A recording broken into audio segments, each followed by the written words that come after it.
Well, I have the privilege of speaking with Michael Erard today. He is the author of Babel No More, The Search for the World's Most Extraordinary Language Learners. It's a book that the New York Times Book Review called a globe-trekking adventure, part travelogue, part science lesson, part intellectual investigation.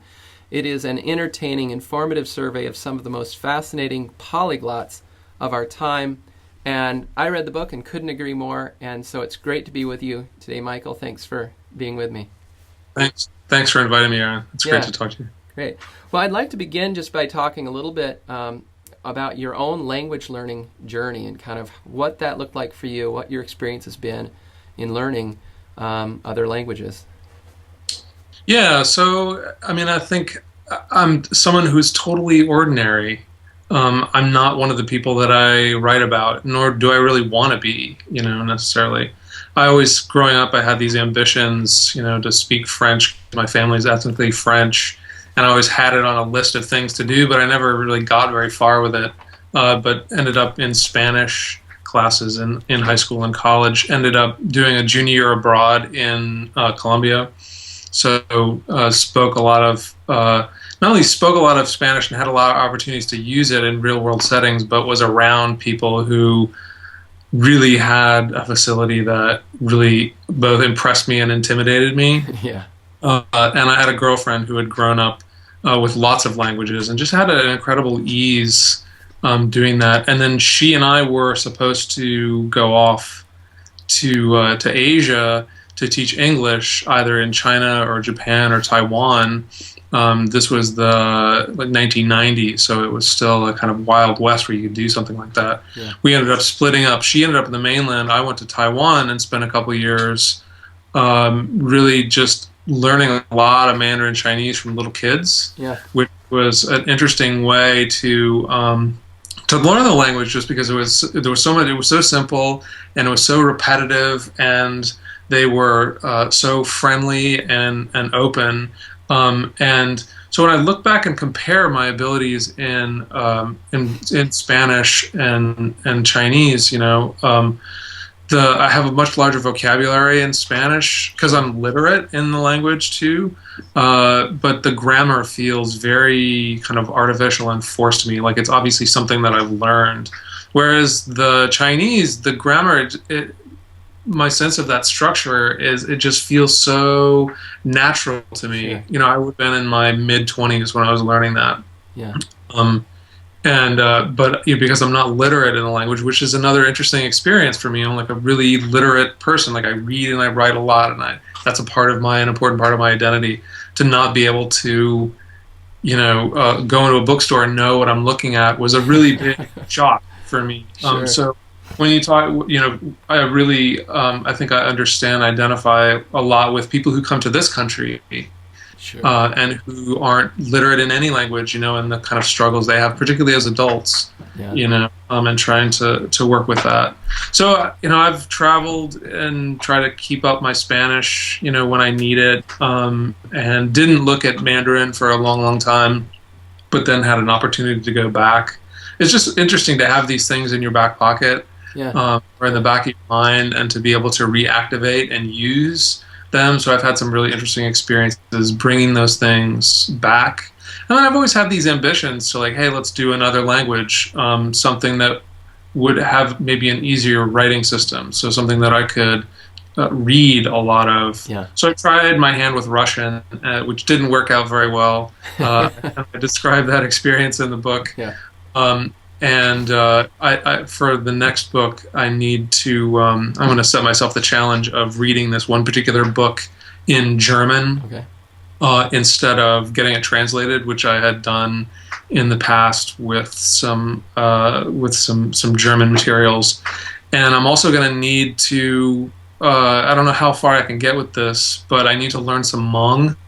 That's awesome. And I live in southern Maine, and so German speakers of both German and Hmong are pretty few and far between. So I'm going to be relying a lot on internet resources, to give me access to teaching materials. Yeah. Yeah. No, that sounds like a great journey, and I love the idea of describing yourself as an ordinary language learner, because it's really who I want to help and who I am as well. Just getting to the book now, could you just give us kind of a quick summary of the book, just to kind of get us started with that? And then as well, just I'd love to hear kind of where the idea began and what sparked this interest in looking at, these extraordinary language learners. Yeah, so and I'll kind of combine those two questions. Yeah. I was working as a language journalist in the mid-2000s, and there was a conversation that I came across on a listserv for linguists, where someone had posed the question, who is the world's most lingual person? Basically, what are the upper limits of the ability to speak languages? And you'd think that that would be a pretty straightforward kind of question, right? Like, Yeah. sure, there's someone has 20 and he or she lives in this place and let's go talk to them. But it turns out to be a very less than straightforward kind of question, and the answer is really hard. I mean, first of all, you have to ask, what do you mean by speak a language or know a language? Who defines that? And then you get into issues of what is a language, because you're talking national languages and dialects. So it really opens the door to a lot of interesting language topics.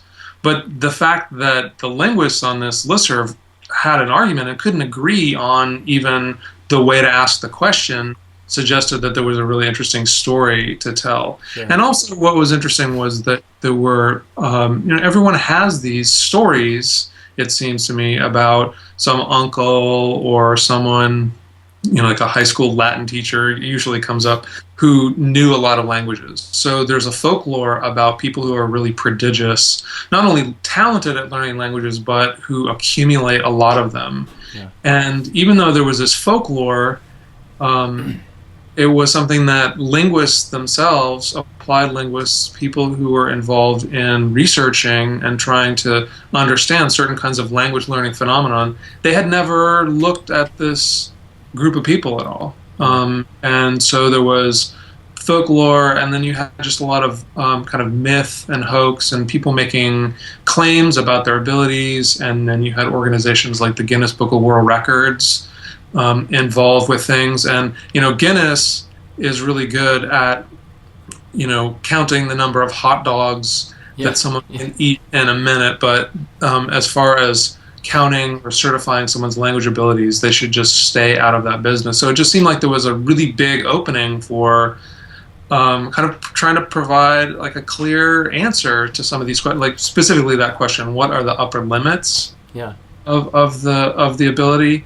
And then there was just, such incredibly interesting historical characters and some really interesting living characters too. So the book is constructed as a quest, to try to find someone who is living, starting with a really famous character, Cardinal Giuseppe Mezzofanti, who was a 18th century Italian cardinal who supposedly spoke 72 languages, moving through some living characters, both a man and a woman, and then getting into the brain science because that for me was the stuff that I didn't know that much about, but I was really interested in, and I had the sense that was really where, as far as descriptions of how language learning happens, that should be, and in terms of some of the ways that we're understanding learning and in the brain, that was really a contribution that I could make. Right, to try to get people oriented towards at a very high level, some of the brain processes that are involved in that. So the book kind of ends, after having worked through all that, ends with my actually finding the person that I want to call the world's most lingual person, who is someone who has oral skills in a bunch of languages, has had them tested, so he's not making claims for himself, and sort of certified by someone outside, and for whom they've been tested all in one pretty small period of time. Yeah. No, that was, and I think I loved the way you bookended the story with Mezzofanti, and he was kind of this overarching character throughout it, and just such a mysterious and fun Indiana Jones adventure of kind of going into the archives. It was really, really fascinating. I really That just, was huge fun. That was huge fun. yeah, I can only imagine. Now, I wanted to just read a quote from the book because I just felt like you describe yourself as a language learner, and it just resonated with me, and I felt like, man, this resonates with the audience that I at least want to write to. And then I'll ask a question just kind of from that. And this is what you wrote. The truth is, I'm neither a language superhero nor a hyper-polyglot. I consider myself a monolingual with benefits. More than a monoglot, much less than a polyglot. Fantasies of restoring some bit of the fluency in Spanish and Chinese rise up now and then, but I might as well hope to grow feathers and fly. I loved using those languages, but finding opportunities to do so where I live takes effort. I can be lazy and haphazard. My 43-year-old memory is more sieve than steel trap, and I bear the emotional legacy of teachers and textbook writers who made me submit to pedagogical contraptions that made language learning cumbersome and absurd. One goal of adulthood is to avoid all the irrelevant and absurd things imposed on us in childhood, so the path clearly leads away from the language classroom. Life is Sisyphean enough as it is. And I just, man, when I read that, I was just like, oh, that totally sums me up. Like, I love teaching, and I love helping people learn languages, and I love the ability to speak Turkish and Spanish. But when it comes down to it, that's the process of learning the language isn't my passion. But so as you lived in kind of this contrast of like, this is who I am as a language learner, and I'm studying about and meeting these people who are just completely other, these hyper-polyglots. What were some of the defining differences that you noticed in between yourself and them? Between me and them. Yeah, I mean, there's so many points of contrast, and it's hard to, sometimes I'm going to talk about a contrast between me and a specific person. Sure. Because I'll have that person who kind of like embodies a certain kind of trait for me, and then I can also compare them just more generally. But I think one thing that's really important is that, I might reflect back on my experiences, say, with Spanish, right, which were largely classroom experiences up until I went to Latin America. And if I had never gone to Latin America, right, and I'm sitting here now 20 plus years later, never having used Spanish or whatever, I might say, I'm just not good at languages. Right. Because the classroom just so I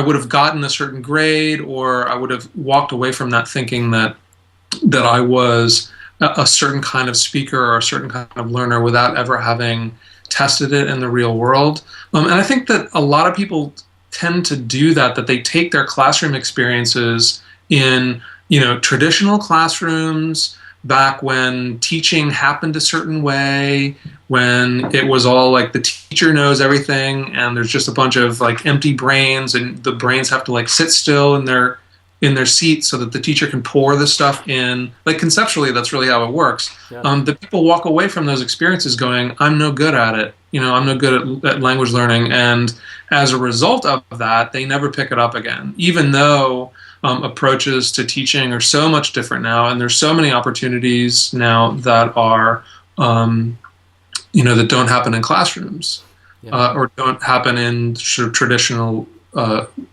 teaching methods, right? And the hyperpolyglots were people who, some of their stuff, some of the things they learn are in classrooms, some of it they do themselves, some of it is just with native speakers.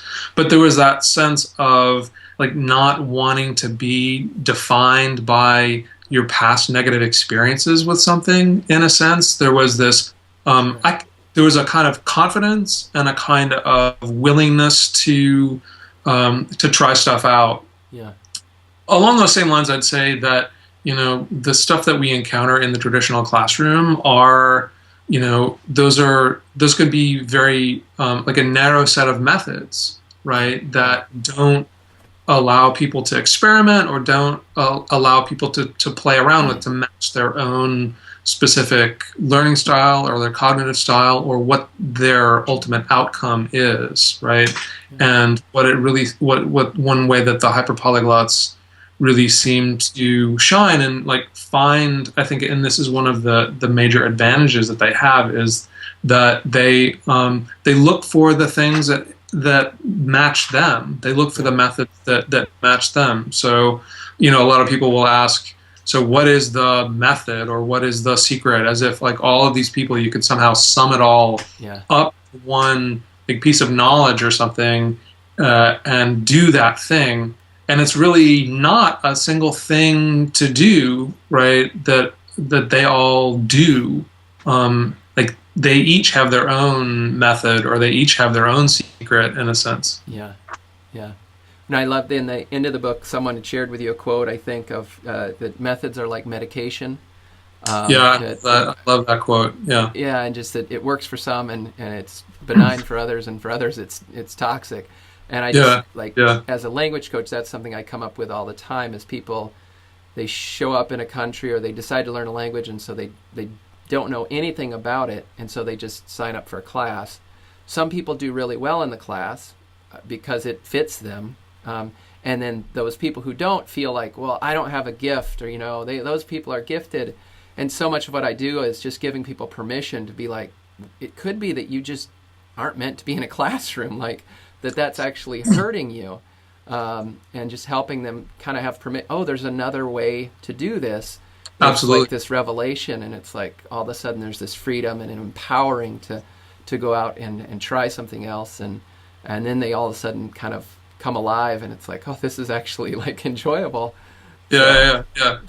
I think if I could use a metaphor, it's kind of the difference between dandelions and orchids. Mm-hmm. Dandelions are these flowers that will grow under lots of different conditions, right? They're pretty resilient, and they'll do, they'll just succeed. They'll have positive outcomes wherever they are. And then there's orchids where they really only do well with a narrow band of circumstances, right? But if you get them in the right circumstances, they're amazing, right? They really, really do a lot. And so I think that, probably as adults and as monolingual English-speaking Americans, or any monolingual English speaker, right, we're probably more like orchids than we are like dandelions. And so the trick for the orchid is to try to find that band of conditions by which we can really blossom. Yeah, that's a really great analogy. Yeah, I'll have to use that with some folks. Good for you. It's really great. It seems like on the quest, there was it felt like there was two kind of lines of thinking of searching. One was lurking for, is there kind of this silver bullet, this method?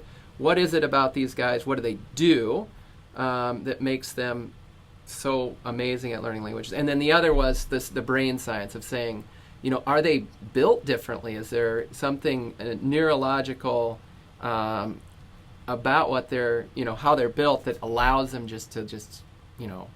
and just looking at that, I'm wondering if like, obviously there's not a silver bullet, and you just mentioned that, but are there some, like, I guess, characteristics of what these guys and ladies do, and maybe it's not even a method per se or anything, but what is it that they do differently than the rest of us that we can learn from and say, okay, I can't be like them, but I can be more like them?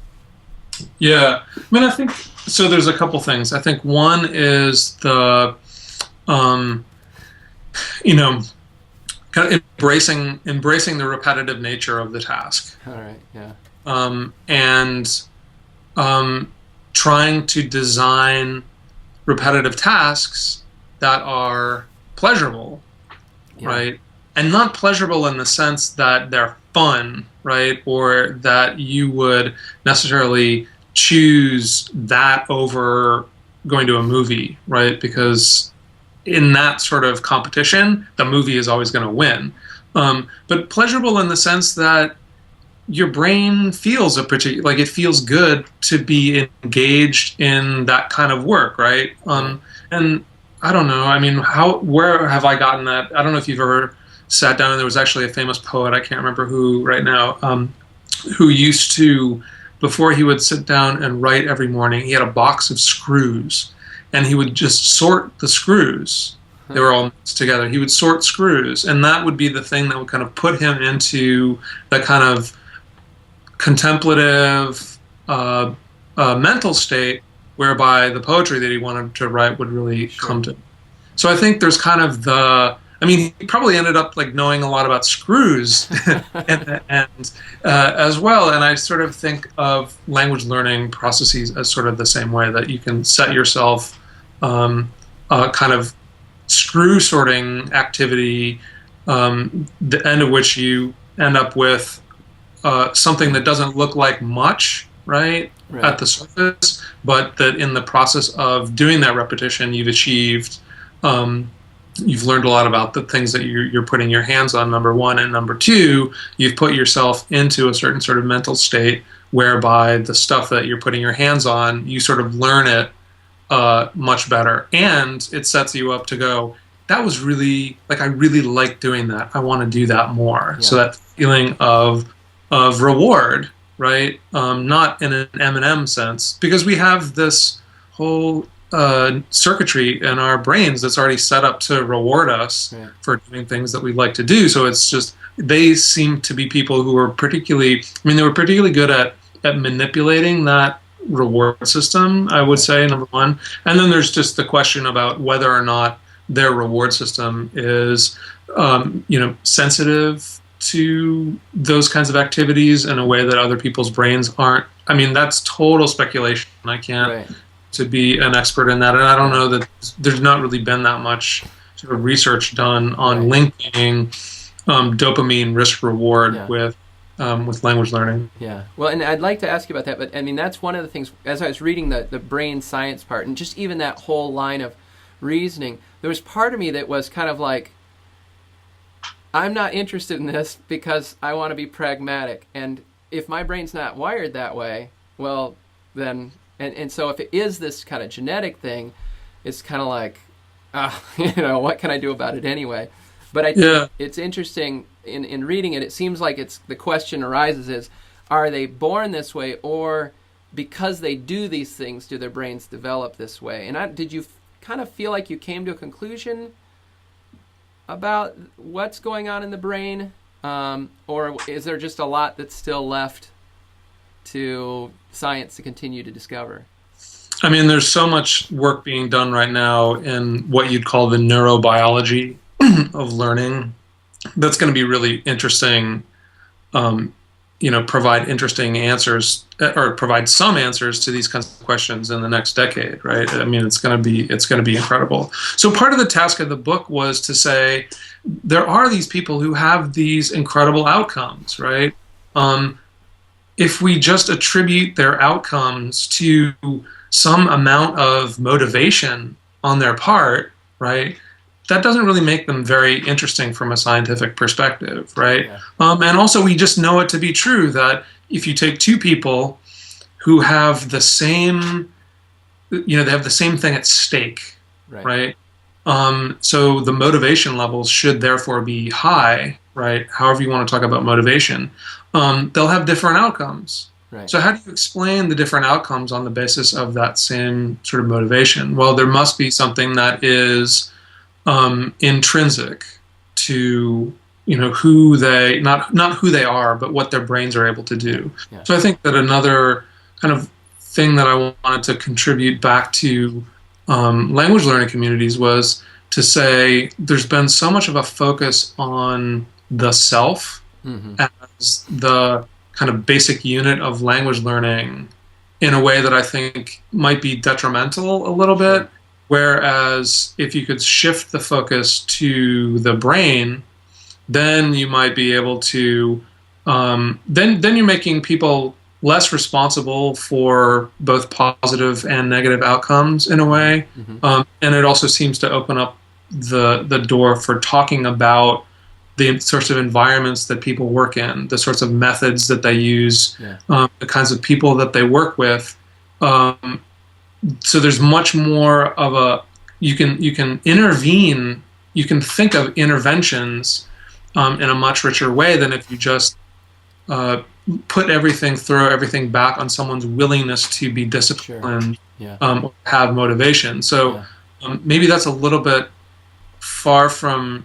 I mean, I think it's so. I think it's getting back to what you were asking, because there's still a way in which you go, okay, these people have some kind of neurology, right? That they have some kind of neurology. First of all, we don't know that we don't have aspects of that neurology, right? Like you can't introspect about your own cognition. Right. You can't sit here and go, yeah, I think I have a brain like that, or I think I don't. Right? You either get yourself tested along some of the ways that have already been done with those people, or you engage in the same kinds of experiments, right? The kind of natural experiments that they've been engaged in, and you see what the outcomes are, right? But there are things that we can sort of do to try to manipulate or put ourselves into try to make our brains the way that hyperpolyglot brain is. And one of those is through these repetitive tasks. One of them is through trying to find these screw sorting, flow inducing states, which are ones that really promote brain plasticity. Right. There's also the way in which we can try to engage in tasks that are meaningful to us, that are directed at the outcomes that we want to have, and also the way that we tie ourselves into communities of learners. I'm embarked on learning German right now, and I'm using something online, and it's kind of, I don't know. I mean, I'm right at the super beginning of it, and I don't know how it's going to pan out. And it's an interesting site because it'll send me, every day a little reminder saying, "Hey, you should do this," and I go, "Oh, I should do that." But at a certain point, I imagine I'm going to want to connect to other people who are out there who are having the same experience, and they're not going to be native speakers, but they're going to be people who are kind of caught in this tension between, okay, I spent all my whole day working in English, and just all of the challenges and the conflicts and the tensions and the successes, right, and the stuff that's interesting. I'm going to want to talk. You're going to want to build some sort of community around that. So I think that even though the hyperpolyglots are people who are, historically quite isolated in their communities, that what's happening now is they're coming together much more than ever used to be able to. You were asking before about one way in which they're different. I think for me, over and over again, people had this sense, people talk about meeting someone who spoke another language and not treating it as a language barrier. Just that those were not obstacles. It was an opportunity to learn something. And that confidence and that willingness to just play around with a situation, see what comes out of it, I think is one of the amazing traits that they. And that, as much as I said before about wanting to get away from the self and get into the brain. That willingness to play and that curiosity, that is some part of where it kind of goes back to the self part of the equation. Now I want to delve into this a little bit more. So with the talking about managing, let's see, we had managing dopamine. In chapter 19, you give kind of these things that we can do, the ordinary language learners. And I think you've probably already answered these questions a little bit, but what are some takeaways and some practical kind of things I can do to think about, you talk about managing dopamine, promoting brain plasticity by finding flow, and building executive function, and working memory skills. And I think you've touched on some of that already, but are there other things, and is that kind of screw sorting activities it's doing that? Yeah. So I talked about flow, plasticity, repetition. I didn't talk about sort of higher order cognitive skills. And this is an approach that's being taken in research into how you train people in foreign languages for the U.S. military, and in those kinds of contexts. So there's a lot of research that's being done into how plastic working memory is. So executive function, and the metaphor that I give is, it's kind of like the air traffic control system of your brain, that you have a mental airspace of a certain size. And if you imagine that a task or a situation or something is one plane, right, that our brains can only handle a certain number of planes in the air, taking off, landing, on the ground. We only have so much hangar space at one particular time, right? But you can make your airport bigger. You can make that airspace bigger. And one of the correlations that they've found to be is that people with higher level executive function abilities, so basically people with larger mental airspaces, have better outcomes with language learning, right? So how do you improve your executive function skills? And there's a working memory trainer or test called the dual N-back test. Have you ever heard of that? I haven't, but... So it's dual, D-U-A-L-N hyphen B-A-C-K. And there are a number of apps for mobile devices. You can also do it on a laptop.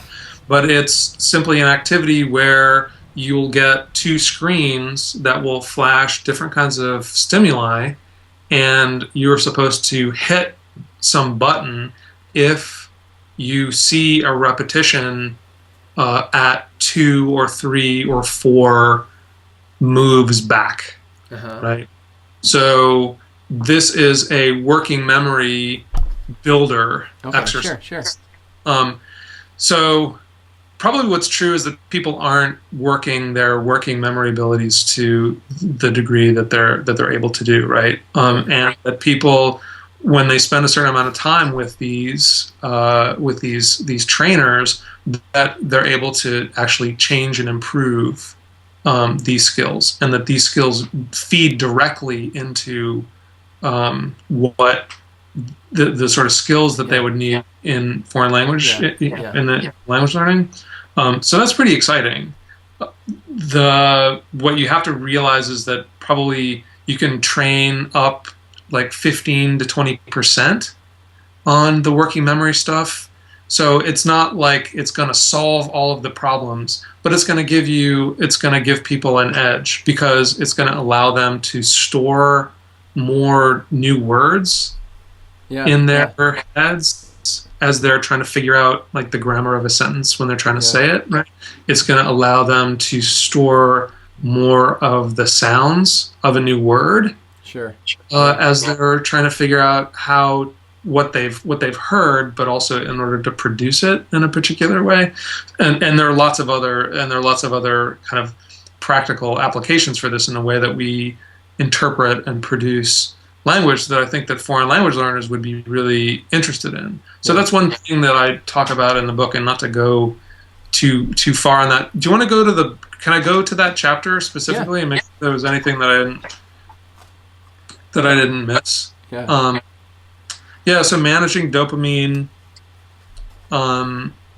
finding, building brain plasticity, or kind of exploiting brain plasticity through flow states. I just think the notion that our brains are not fixed, that we're learning all the time, particularly as adults, has been a really important kind of insight. And I think that if people were to go to language learning tasks with the mindset that, no, my brain is going to change and it's going to change for the better. If I work hard enough at this, I can have a different brain tomorrow than the one that I had yesterday. That would really go a lot towards kind of building expectations about what people are able to do, right? I mean, they're able to do a lot, even as adults. So there's the thing about executive function and working memory skills. There's the thing about developing a feel for language, and a lot of the hyperpolyglots would sort of use this kind of gesture, like you got to have a feel for language, and that for them came through,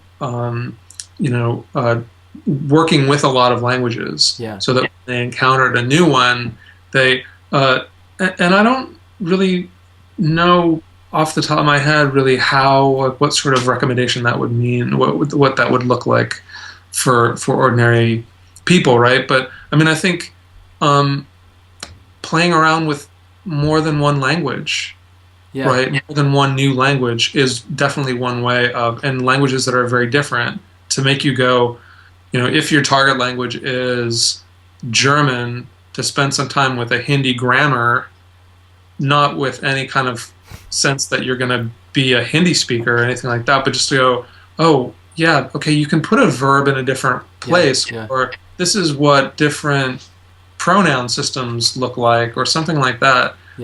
Just to give you a sense of how, because when you pick up a tennis racket, because you're going to start learning tennis, it's after experiences with baseball bats and golf clubs. Like, we've swung a lot of things, with our arms in our lives, and that we're going to bring all of that to the tennis racket. Or musical instruments. You sit down, with a guitar, and you'll plink around and say that you're going to take lessons in guitar. That's after having watched people do it, heard people talk about it. You've sat down on pianos and other sorts of things. You're going to bring all of that to that specific encounter with the thing, right? So language-wise, maybe that seems a little daunting. I don't know. Do you think that? Well, I think that the exciting thing about that is that most everybody, at least in the States, has had a high school language experience. And most of them, it wasn't very successful, but now it allows us to say it wasn't a waste. There's something about it that is going to help and be really helpful when you start learning another language. That your mind is already started to experience this idea that you can do things differently. To me, feels like, and to me too, it seems like it helps explain why hyperpolyglots and begin to pick up languages seemingly faster and faster almost, because it's just like they're really already good at this whole idea of creating systems and all of that, and they've learned how to learn, but as well it just seems like their brains must just be totally ready to just be like, it's just, I see this now, I've trained in picking up patterns, kind of.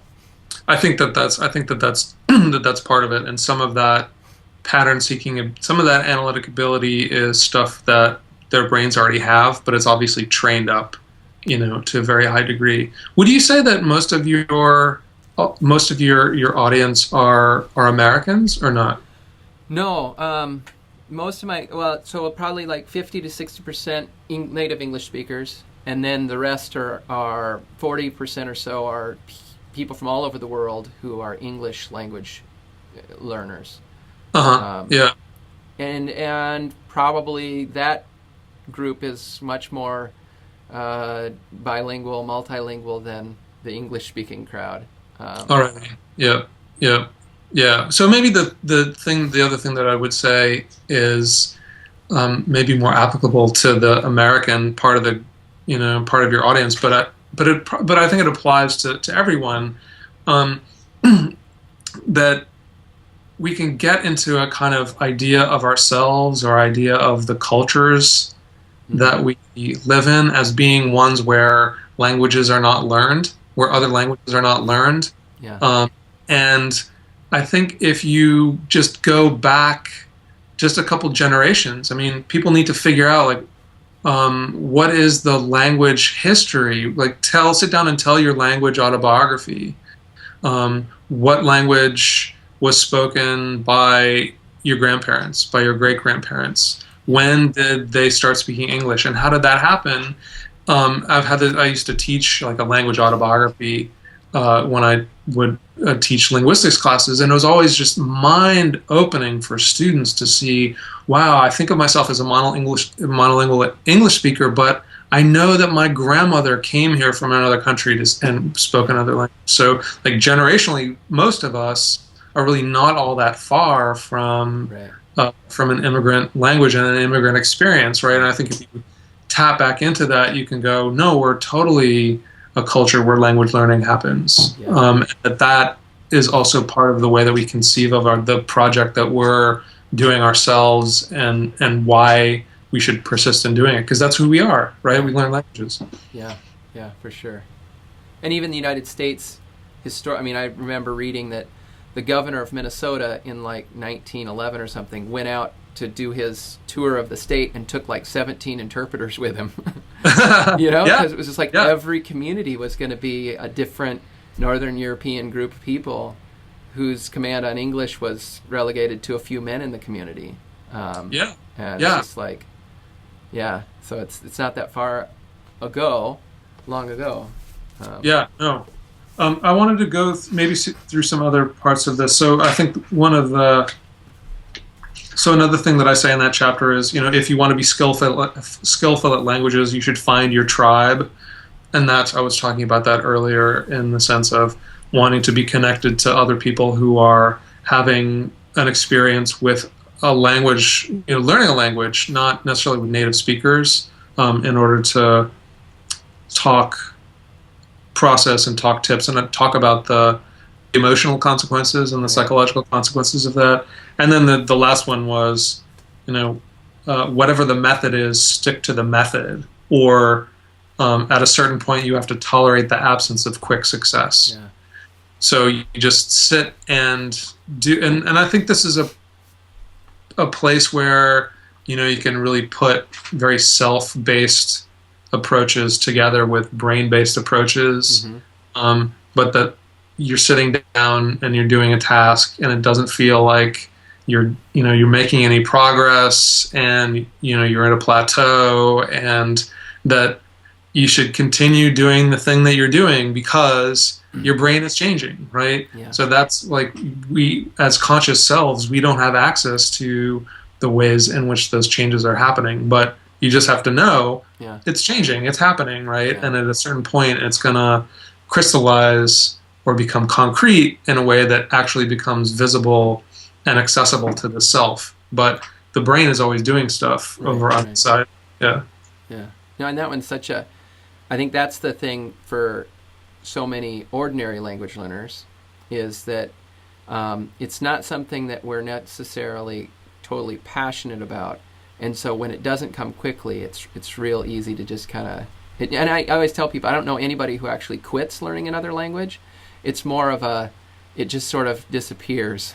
It's just like last week I studied it 4 or 5 days a week. This week it was 2, and next week 1. And then all of a sudden I realized, oh, wait, I'm not working on Spanish anymore. I was, but there are very few people make a conscious decision to just quit. It's more just like, this isn't easy, and so I'm not going to do it today. And then all of a sudden it's gone. And then it's like going to the gym, right? And then you and then you feel guilty because you bought a year-long gym membership and you're not using it, and what's the point of getting back into it? So in some ways, I think those two things are sort of linked. Yeah. They're the same. You're changing. You're trying to change a behavior. Yeah. Yeah. In people's everyday lives, in the context of people's everyday lives, which is not easy to do. Yeah. Yeah, and so much like the gym is a good analogy, because it's like everybody knows a couch potato who's now running marathons, and it's like, and somehow they went from this totally sedentary person to this person who's just like, and it wasn't overnight, but they made that change, and it was about creating new habits. It was about doing all these things. I think sometimes the struggle is like, for physical exercise and things, the reward is really tangible. I lost 20 pounds. My doctor says I'm not going to have a heart attack anymore. I think for language learners, the reward oftentimes isn't as tangible. It's like, I always tell people, it's like so often people will learn the language to the level of their need. And so when you meet expats abroad, oftentimes they all speak at this kind of the level that they need to speak. All of them want to do more. But it's hard to push past that. And so somehow to create that need at a higher level or that deeper sense of purpose. And yeah, I mean, everybody's different in that. For me, it's really about relationships and creating those relationships. And so if I don't create that tribe of both learners and native speakers who are going to constantly kind of, calling to me, the siren call of being able to speak with them, it gets real difficult. And so just I think that's something people really need to consider is like, what's the purpose in this? And is it a big enough purpose, a big enough desire, the end result, that it's going to help me create those habits and do this part of, keeping at it long enough to get there. Yeah. I think that a really interesting kind of lesson would be, how to build a tribe. Yeah. Because I don't know that people would necessarily know how to go about doing that. And you said something interesting. You were talking about building a tribe out of, that mixes learners and native speakers, right? How do you do that even? And how do the native speakers feel, how would they feel in that kind of context and not feel like they were being teachers, right, or being put upon with all of those kinds of expectations, but that they were actually just kind of hanging out and doing, and being social, right? Yeah. No, and that is, especially at that beginning when you don't have a ton of language yet, that's the challenge. But yeah, that would be a good thing to explore more. I wanted to read one more short quote from the book, page 195. You talk about this and just look at kind of into the future a little bit. And you say, and this is something that sounds like you're experiencing now as you're learning German and Hmong, but you write, as our ability to access foreign languages with a mouse click has exploded, our sense of the world as a place where many languages are spoken and that we might speak too has expanded. And I look at, it just feels like there's been this huge technological shift for language learning. The knowledge of how to access that is lagging behind. But how do you feel like looking forward? Do you feel like because of this that there's going to be kind of an explosion in polyglots? How is this going to affect this whole idea of learning multiple languages? Of learning multiple languages specifically? Or sorry, what? Or in any way, really. Anyway, yeah. I think there's so much, right? I mean, in some ways the book was about that, but somebody could write a book like about that. I think so. One thing is that my sense is that that these people, the hyperpolyglot represents a certain kind of neurology, right?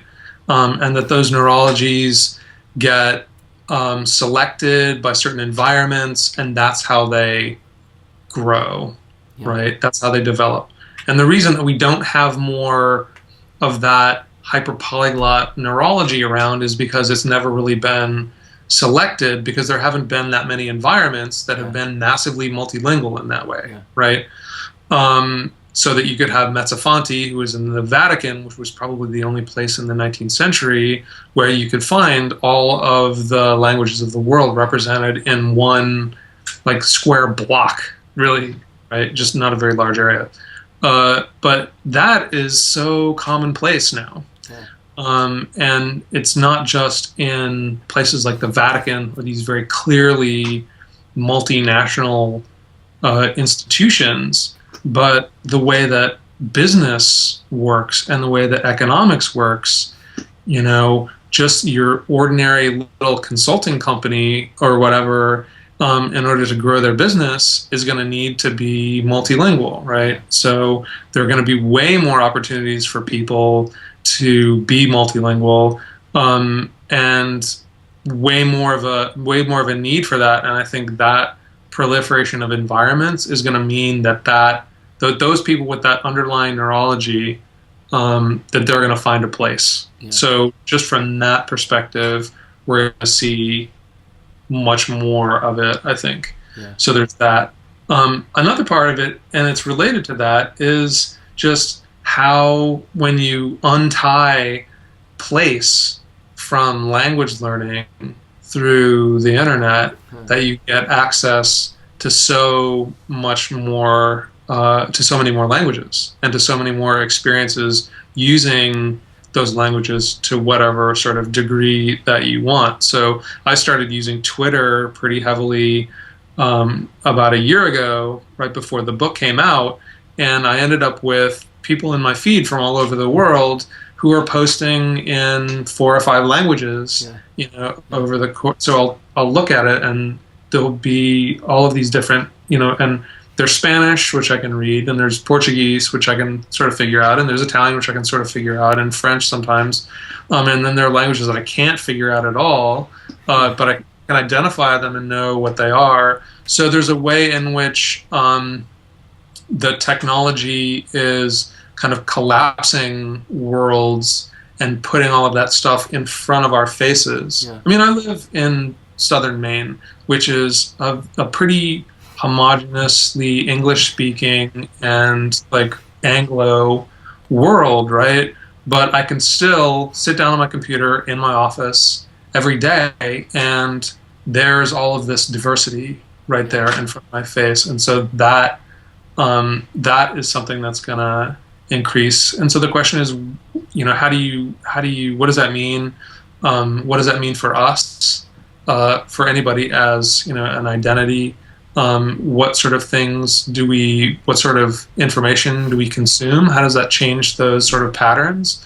I mean, really, strictly speaking, I have no excuse in not reading a Spanish newspaper every day, right? And it's so easy to do. It doesn't cost any money, and there's translation tools that are also free that you can use to help make sense of things when they get a little bit more difficult. So that's another way. It's kind of changing the way that we encounter the world and its diversity, right? And maybe that's easy for somebody who's a native speaker of English to say, but I think there's a lot more thinking to be done there about like the relationship between the polyglot and English and English speaking. So some of the hyperpolyglots that I talk to really, they're kind of expressing this need to not speak English. They're trying to kind of encounter the world as this diverse place that it is, not through English, but through whatever it is that people are speaking, wherever they are. And that seems to be really important. That seems to be really important for everybody to be doing, just to try to maintain the world as a diverse kind of place where everyone is multilingual. Yeah.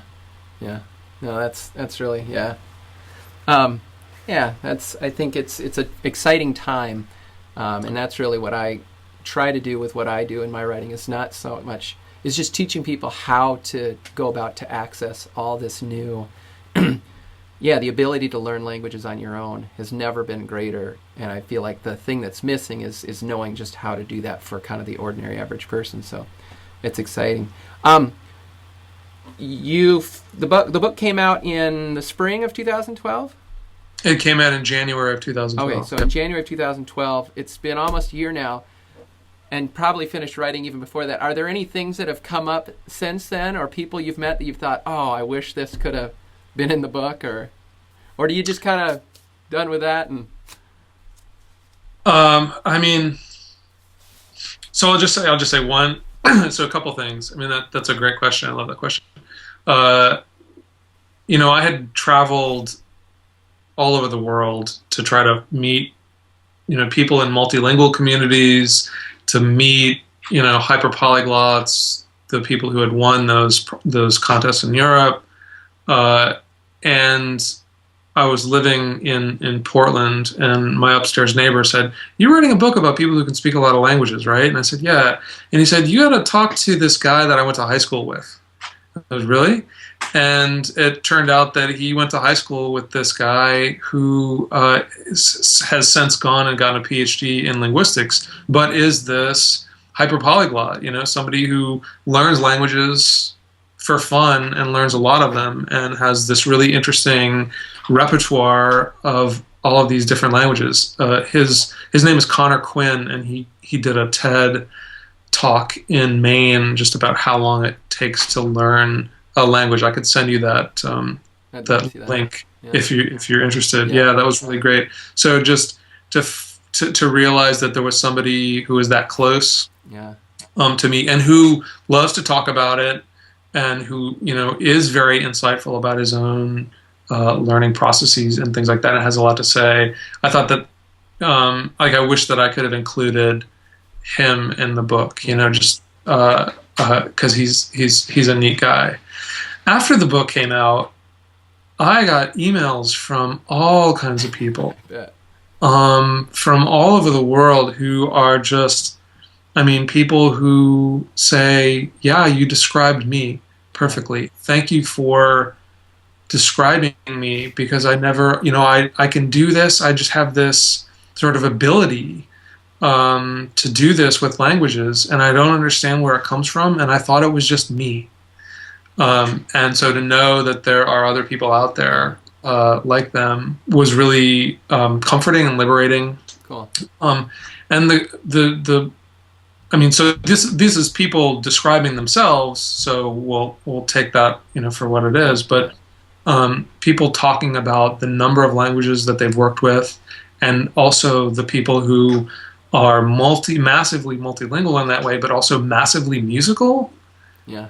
Was really interesting. And there's a polyglot conference that's getting put together, in Europe in the spring, and it would be really great if these people who emailed me were to come to that and be able to and have that opportunity to meet other people who are like them and sort of swap experiences. I think that would be really cool. Yeah. So those were two things that came up.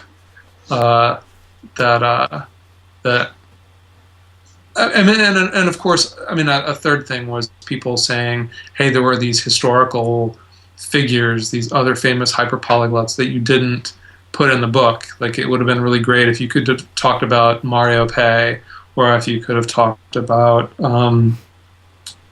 Sir Richard Francis Burton just a little bit." And so all those three things together made me think, wow, it would be great if I could write a sequel, Yeah.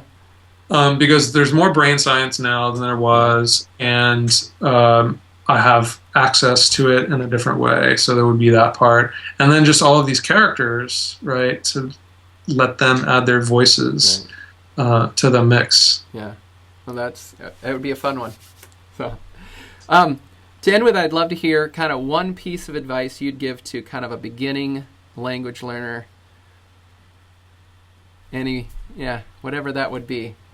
One or two.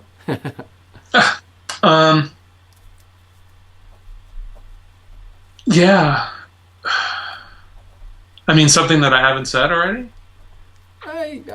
Or just reiterate something, perhaps. Mm-hmm. Yeah, I think it's, one thing would be to put yourself in, find a screw sorting task that would give you exposure to the material that you need to have in your head, but that would be something that's fun to do, right? Yeah. So there's that. And I think also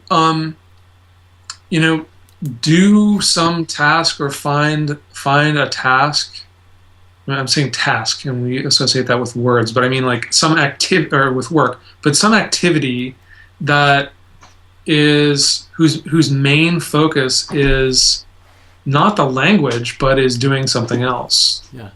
So like bake cookies in Spanish, Yeah. or try to figure out. I'm sure that on YouTube there's, Oh yeah. like somebody's Mexican grandmother talking about how to make tamales and doing it in Spanish. Yeah. So like use that as your guide for making tamales, Yeah. right? And in the process of doing that, you'll end up with tamales, and you'll have exposure to all of that awesome Spanish. Yeah. No, that's really great. So what's next for you? And then also, how can people learn more about the book and about what you're doing? Yeah, so I've got a website, michaelerard.com, where I blog. Not that frequently, but stuff that I publish goes up there. They can read more about the book at babelnomore.com, and Babel is spelled Babel, and I think most Americans say Babel, though I think some Brits say Babel. Yes. The book will be coming out in the UK publishing market in the spring, so that's Britain, Ireland, Australia, India, Okay. some other places. It's already out in Russian. It'll be out in Arabic and Korean sometime in the future. I haven't gotten a word on when.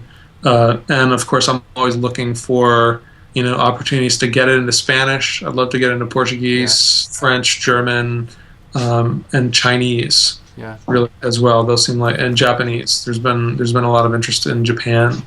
And yeah, and for me specifically, I just finished a long piece that's not actually about language learning at all, but about an experience that I had over the summer that was quite kind of personally meaningful, I think I'd say. So that is going to come out digitally probably somewhere sometime early in the year, hopefully. And then I'm going to start working on another language-related book, this time about writing systems and about alphabet makers. So we have this sense that alphabets are things that were made a long, long time ago, and it's just a technology that's not made anymore. Yeah. But it is actually still going on in really important ways that we use all the time, but might not be aware of. Right. So the book is going to be about that. Well, that's exciting. Well, Michael, thank you so much for your time and just sharing with us. And it's just, I think there's just so much insight in the book. It was a really inspiring book to me. I would love to learn more languages as well. I'm like you, I'm not necessarily passionate about learning loads and loads of them, but even so, it inspired me just to get really working on what I do have. And so I think it's a great book and a good addition to anyone who's interested in language learning to their library. So thank you. All right, thank you.